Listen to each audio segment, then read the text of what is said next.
अब हमारे सामने ये KPMG का एप्लीकेशन फॉर्म ओपन हो गया है। सबसे पहले हम इसको रीड करते हैं।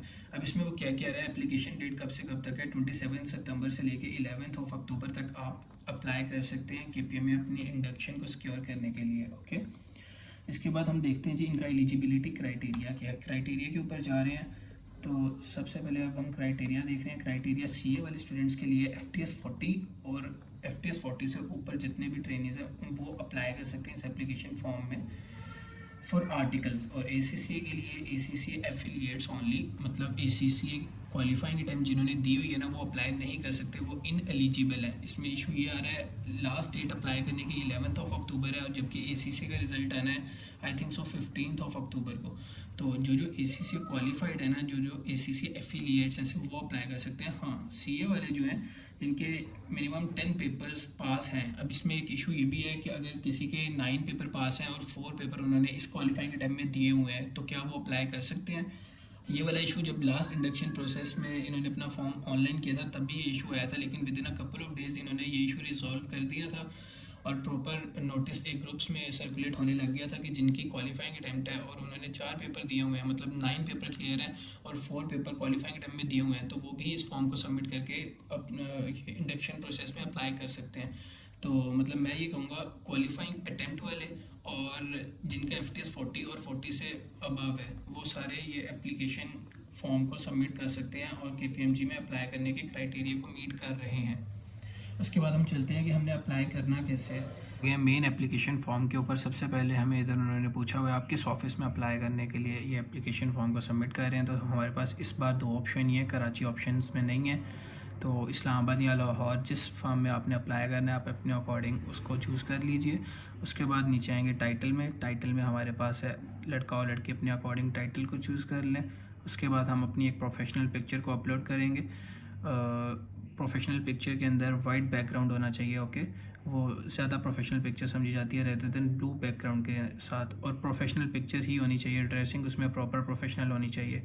उसके बाद नीचे हमारे पास पोर्शन है, अपना अपना नेम हम इधर फिल करेंगे। उसके बाद अपने फादर का नेम मेंशन करेंगे और जिनके बाबा की डेथ हो गई है तो वो अपने गार्डियन जो भी हैं उनका नेम मेंशन कर दें। इधर CNIC मेंशन करेंगे हम सारे अपना रिस्पेक्टिव CNIC जो जिसका CNIC है वो इधर टाइप कर दें। फॉर एग्जांपल मेरा ये था, मैंने ये टाइप कर दिया। ओके, उसके बाद से परमानेंट एड्रेस के बारे में ये डिस्कशन है कि आपने जिस सिटी में अप्लाई कर रहे हैं उधर का लिखना है या आपने अपना ओरिजिनल लिखना है जो आपके CNIC का है।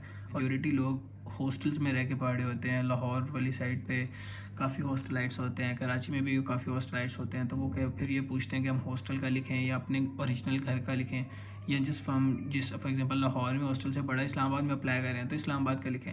अब इसमें सबकी अपनी अपनी चॉइस है, यहाँ CNIC वाला लिख दें।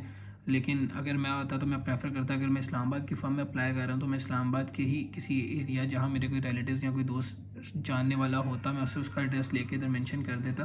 क्योंकि ये इनकी एक साइकी होती है, जो एप्लीकेशन फॉर्म सबमिट कर रहे होते हैं ना, वो कहते हैं यार उस बच्चे को प्रेफर करो जो कि हमारी फर्म के पास रहता है, ताकि कभी भी उसे, अब KPMG इस्लामाबाद ऐसी भी होती है जब इनके पास ऑफ सीज़न चल रहा होता है ना तो अक्सर बच्चों को कहते हैं आप घर रहो, हम आपको कॉल करेंगे तो ऑन कॉल आ जाना फौरी, ठीक है।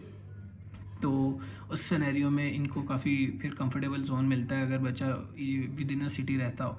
लेकिन जो एप्लीकेशन सबमिट कर रहे होते हैं उन्हें तो पता है कि अगर हमारी इंडक्शन सिक्योर हो जाएगी तो हम मूव कर जाएंगे इस्लामाबाद, उन्हें कोई इशू नहीं होता, तभी तो वो ये सिटी सेलेक्ट करके अप्लाई कर रहे होते हैं। तो KPMG सोचती है वो बच्चा जो घर से दूर है उसको बाद में बुलाते हैं, जो हमारे पास रहता है उसको पहले बुलाते हैं। बच्चा कहता है आप हमें बुला लो, हम अपना घर ही आपके पास बना लेंगे।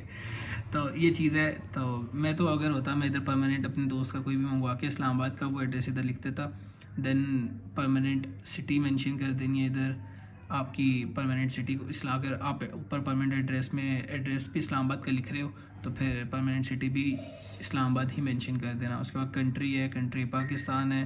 फिर जेंडर मेल। फिर नेशनैलिटी, इसमें नेशनैलिटी का ऑप्शन ही एक है तो पाकिस्तानी ही आएगा, मैं आपको दिखा देता हूँ, सिर्फ पाकिस्तानी ही आएगा। ओके, सबकी पाकिस्तानी ही होती है जो इधर CA कर है। और gender male female, then country Pakistan. उसके बाद हमारा मोबाइल नंबर ऐड करेंगे अपना, जो भी मोबाइल नंबर ऐसा करिएगा जो हर वक्त आपके पास रहता हो मोबाइल। ओके, कभी भी इंटरव्यू की कॉल या मेल वगैरह आए, मेल भी ऐसी जो आपके पास जो मतलब जिस पे बाकी सारी डिवाइसेस लिंक्ड ना हो, जो फजूल की प्रमोशनल जो मेल्स हैं वो आपकी उस जीमेल अकाउंट पे ना आती हूँ।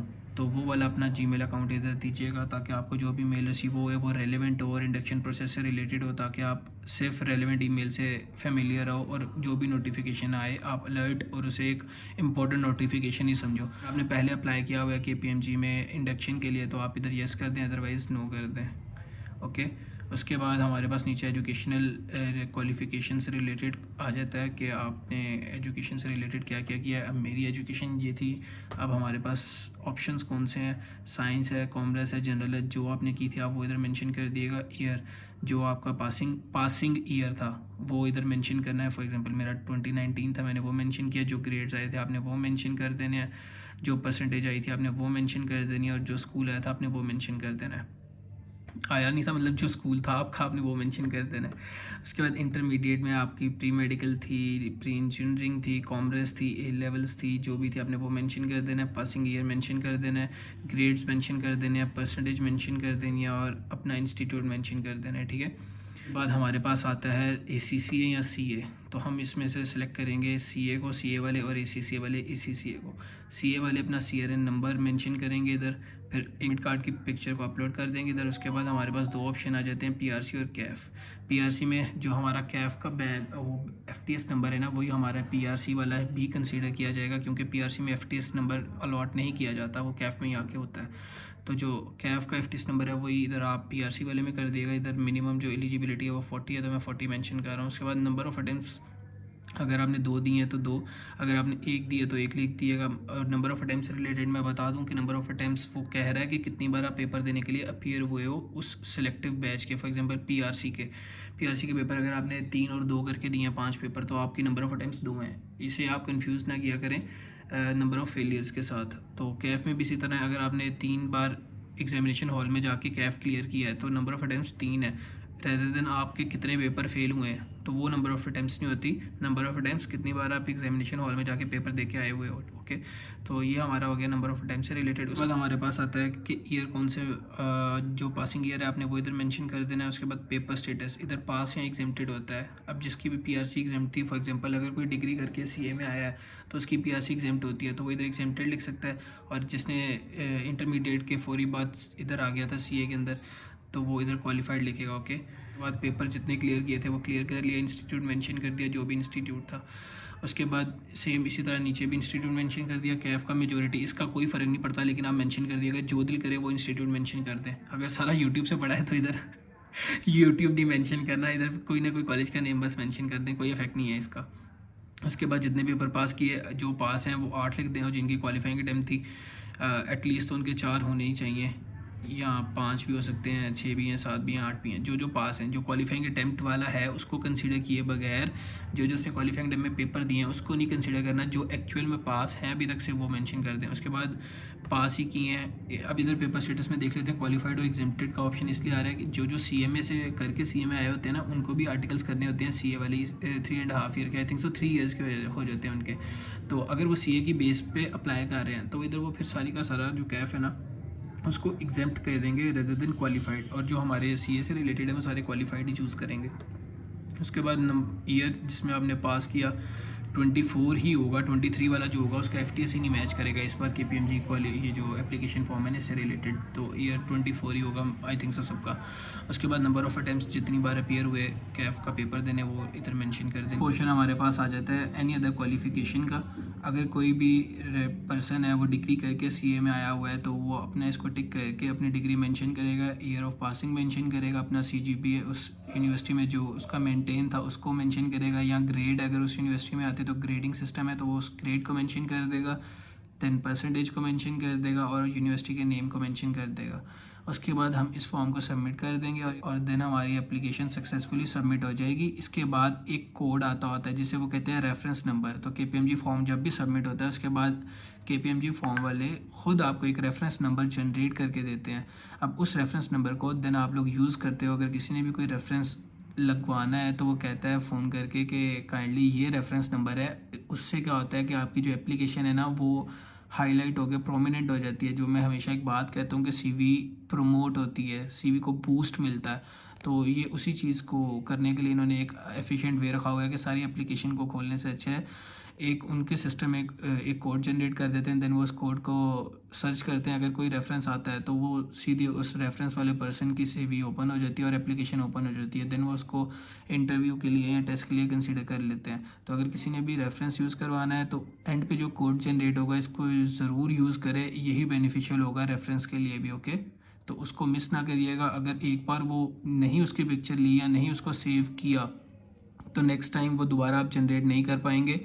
और नेक्स्ट टाइम अगर आपने फॉर्म सबमिट भी करना चाहा तो वो यही कहेगा कि आपने फॉर्म ऑलरेडी सबमिट कर दिया हुआ है, तो आपको दोबारा रेफरेंस नंबर जनरेट नहीं होगा और वो दोबारा आप देख भी नहीं पाएंगे कि कहाँ से निकल सकता है दोबारा अगर मुझे मिल जाए। तो जब भी सबमिट करें उसके बाद रेफरेंस नंबर जनरेट होगा, उसकी पिक्चर ज़रूर लेके अपने मोबाइल में सेव कर लिएगा। तो यही था बस एक KPMG का फॉर्म कैसे सबमिट करना है। आई होप आप सबको अब फेमिलियर फील करेंगे KPMG की एप्लीकेशन फॉर्म सबमिट करते हुए। और अगर कोई भी इशू आए तो दिन ग्रुप में आप मुझे मैसेज कर दें, हम उसको सॉर्ट आउट कर लेंगे इंशाल्लाह।